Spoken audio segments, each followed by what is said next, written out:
నమస్తే. తదుపరి ఇచ్చిన సమాచార వీడియోకి స్వాగతం. ఈనాటి ప్రత్యేక సమాచారం ఏమనగా, నా స్నేహితుడు కొన్ని సంవత్సరాలుగా పరిచయం ఉన్న స్నేహితుడు, ఆయన కూతురు నేను చిన్న బహుమతి ఇవ్వడం జరిగింది. నేను ఆమె దాన్ని చక్కగా వినియోగించడం జరుగుతుంది. నాకు ఆశ్చర్యం అనిపించింది. నాకు నిజంగా ఆశ్చర్యానందం అనిపించింది. మొన్న ఈ మధ్యకాలం చిన్న బహుమతి ఇచ్చాను. ఆమె దాని యూట్యూబ్ ఛానల్ ప్రారంభించి భగవద్గీత శ్లోకాలు దాంట్లో అప్లోడ్ చేయడం జరుగుతుంది.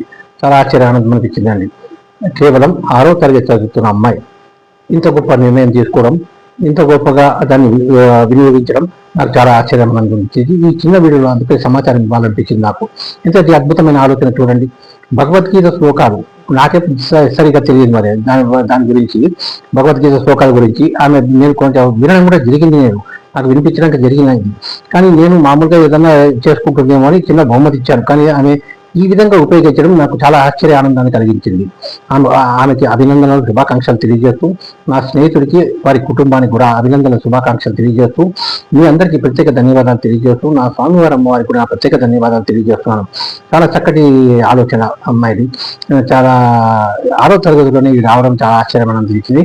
నేనన్నా మంచిగా చదువుకుంటూ, మంచి చేసుకుంటూ, ఈ కార్యక్రమాలు చేసుకుంటూ, ఈ వీడియోలు కూడా చక్కగా చేసుకుంటూ వెళ్ళమ్మా అని కూడా వాళ్ళ నాన్నగారికి తెలియజేయడం జరిగింది. నేను ఈ విధంగా మీ అమ్మాయికి తెలియజేయండి, నా వంతుగా, నా అభిప్రాయంగా చెప్పడం జరిగింది.